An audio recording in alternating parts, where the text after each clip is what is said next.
नमस्ते। मॉनसून आ चुका है और देश के सभी भागों में बहुत बारिश हो रही है और ऐसे में हम सोच रहे हैं कि हमें कौन सा फूल का पेड़ लगाना चाहिए और उसे कैसे उगाना चाहिए। तो एक ऐसा प्लांट है जिसे अभी हम बीज से लगा सकते हैं। बीज से लगाएंगे, उसके बाद उसके प्लांट्स निकलेंगे और उसको बाद में हम मिट्टी में भी लगा सकते हैं, गमले में भी लगा सकते हैं। तो वो प्लांट जो है उसका नाम है बालसम।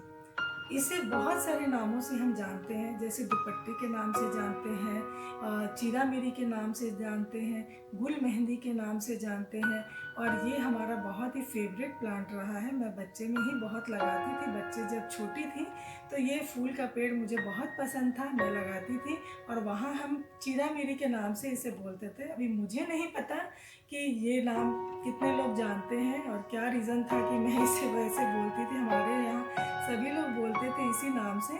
और ये मैं बताऊं कि इसका अगर बॉटेनिकल नाम और साइंटिफिक नेम है इम्पेसिस बालसेमिना।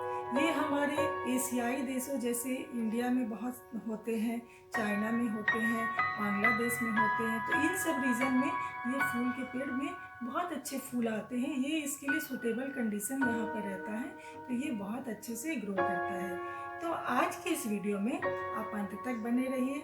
मैं इसी प्लांट को कैसे बीज से लगाऊंगी और फिर जब प्लांट निकलेंगे तो मैं अपडेट देते रहूंगी। और उसमें कैसे कितने सुंदर प्लांट्स अगर निकल जाते हैं तो फिर उसे मिट्टी में कैसे लगाना, अगर आउटडोर है आपके पास तो आउटडोर में गार्डन में कैसे लगाना है और गमले में लगाना है तो आप गमले में भी लगा सकते हैं। मैं इस बारे में पूरी जानकारी आपको इस वीडियो में दूंगी, तो बने रहिए हमारे साथ। मैं हूं Alice Singh, welcome to my channel gardening with Alice.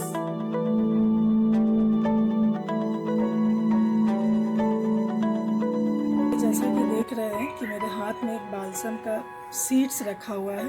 ये छोटे छोटे सीड्स है जो सरसों के दाने से थोड़े से बड़े हैं, ब्राउन कलर की।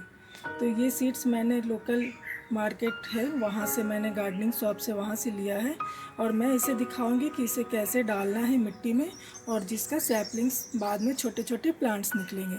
तो ये हमारा गार्डन डालने के लिए एक कंटेनर मैंने लिया है जो प्लास्टिक का है और आप देख रहे हैं कि इसमें मैंने पहले से ही मिट्टी बना के रखा है।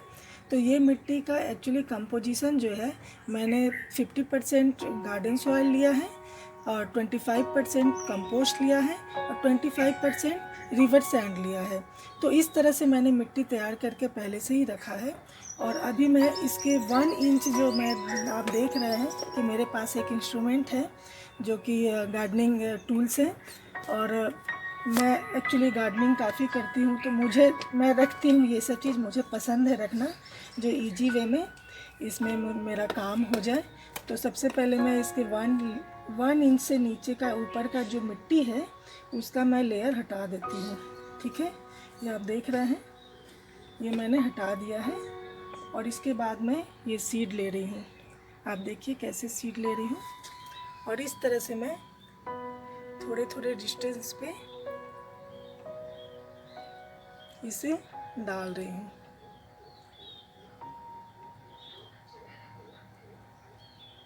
ये इस साइड में मैंने डाल दिया है और ये जो मिट्टी मैंने हटाया था इसको मैं वापस से इसके ऊपर फैला रही हूँ।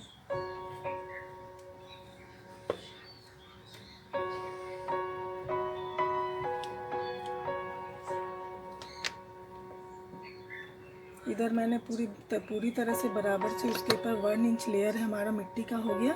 और ये साइड जो थोड़ी सी बाकी थी, अब मैं इधर की मिट्टी को थोड़ा हटाती हूँ और बस मुझे डेप्थ देखना है कि इसका 1 इंच ही रखना है इसका, ताकि उसका जो बीज से जो उसके छोटे छोटे प्लांट्स आएंगे वो आसानी से आ सके ऊपर। तो 1 इंच लेयर ही ऊपर मिट्टी होनी चाहिए। तो ये मैंने सारे सीड्स डाल दिए और वापस इसके ऊपर मैंने मिट्टी फैला दिया है। तो ये अभी फैलाने के बाद ये 2 वीक्स के बाद इसमें से प्लांट्स आपको नज़र आएंगे। अभी मैंने लगा दिया इसमें सीड्स और हमारे प्लांट्स 2 वीक्स के बाद इसमें नज़र आएंगे। तो आगे का वीडियो मैं उसमें दिखाऊंगी।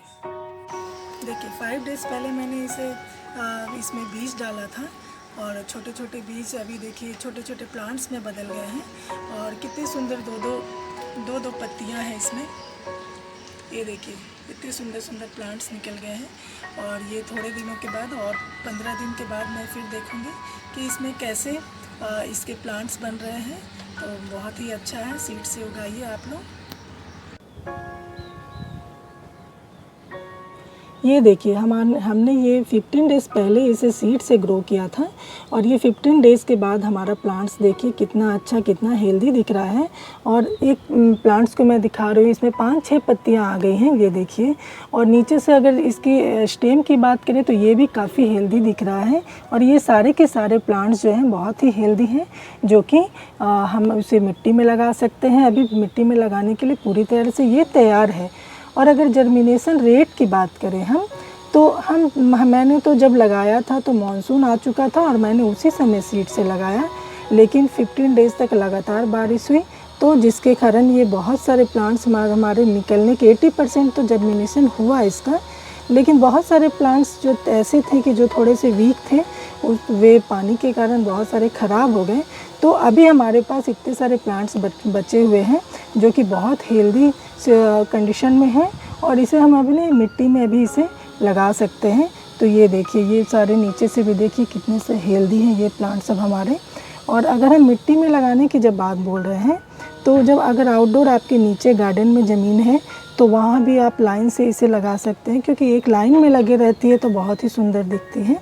और अगर इसे गमले में लगाते हैं, तो गमले में जैसे लगाते हैं तो एक प्लांट एक गमले में आप लगाइए, तो इसे पूरी तरह से इसे न्यूट्रिएंट्स मिलेगी और अच्छे से ग्रो करेगा, तो फ्लावरिंग भी बहुत अच्छे तरीके से आएगी। तो इस तरह से हम लगाने के इसको भी देखेंगे कि कैसे हम गमले इसमें से निकाल करके प्लांट्स को ज़मीन में लगा रहे हैं। तो आप देखिए कि अभी हमारा प्लांट्स कितने अच्छी तरह से तैयार है ज़मीन में लगाने के लिए। ये देखिए, हमारा प्लांट्स नीचे रेडी था जो लगाने के लिए, हमने इसे लगा दिया है लाइन से। और ये पूरी यहाँ से वहाँ तक लाइन से लगाया है हमने। और ये जब बड़ा हो जाएगा तो देखिएगा ये घना हो जाएगा। और ये जो गैप है, इतनी गैप आपको रखनी होगी ताकि उसमें जब इसका ग्रोथ हो जाए तो पूरी तरह से उसको स्पेस मिले उसके ब्रांचेज को फैलने के लिए, और सभी को सनलाइट मिलेगी। और इस तरह से देखिए कि जब बढ़ने लगता है पेड़ तो आपको प्रूनिंग करना भी बहुत ज़रूरी हो जाता है। आप इसे प्रूनिंग करिएगा तो उतने ही अधिक ब्रांचेज आएगी, और ब्रांचेज आएगी तो फ्लावरिंग भी बहुत होगा। तो इस तरह से आपको बहुत सारा फ्लावरिंग मिलेगा। और ये ऑलमोस्ट 2 मंथ्स के बाद रेडी हो जाएगा फ्लावरिंग के लिए, और ये दिसंबर तक चलेगा आपका इसमें फ्लावरिंग। तो आपको दिसंबर तक इसमें से बहुत सारे फूल मिलते रहेंगे। तो ये देखिए, जब फ्लावरिंग आ जाएगी तो ये क्यारी हमारी कितनी सुंदर लगेगी, पूरे फूलों से भरी रहेगी। ये देखिए, आपने देखा कि कैसे हमने बीज से इस बालसम के पेड़ को लगाया और इसमें कितनी सुंदर फूल आती है, बहुत से सुंदर सुंदर फूल आते हैं। इसमें भर भर के फूल आते हैं। और इसमें आप पूछेंगे कि कौन कौन से कलर होते हैं, तो ऑलमोस्ट सारे कलर आते हैं, जैसे पिंक हुआ, रेड हुआ, ऑरेंज हुआ, और पर्पल कलर के, बरगंडी कलर के। तो इस तरह से बहुत सारे वाइट कलर के भी फ्लावरिंग होते हैं इसमें। तो बहुत ही सुंदर फ्लावरिंग प्लांट है ये, और ये बहुत ही आसानी से लग जाता है। आपने जैसे देखा कि हमने कैसे बीज से लगाया और उससे प्लांट्स निकले, और फिर हमने पूरा मिट्टी में भी लगाया। तो इस तरह से आपने पूरे वीडियो को देखा है। और अगर आपको ये हमारा वीडियो पसंद आया है तो लाइक का बटन दबाएं और अपने दोस्तों में शेयर करें, और जल्दी से जल्दी जाएं और इसे सब्सक्राइब भी कर लें अगर आप नए हैं तो, और बेल आइकन भी दबाएं। तो जल्दी जाइए और इस बीज को लाइए अगर आपने अभी तक नहीं लगाया है, क्योंकि अभी ये मौसम है, जुलाई तक भी लग सकता है। और इसमें जो फ्लावरिंग होगी, ये जैसे हमने अभी मिट्टी में लगाया है, तो अभी के बाद से 2 मंथ्स इसे टाइम लगेगा उसको पूरी तरह से ग्रो होने में। और इसे हम जब ग्रो करते हैं तो इसे थोड़ा पिंचिंग भी करते हैं ताकि इसमें बहुत सारी ब्रांचेज आए और फिर फ्लावरिंग हो। तो फूल जब भर भर के चाहिए तो आपको बहुत सारी ब्रांचेज चाहिए उसमें। तो आप इस तरह से अपने पेड़ को, बालसम के प्लांट को ग्रो कर सकते हैं बीज से। तो मिलते हैं फिर से अपने नए वीडियो में। Bye bye.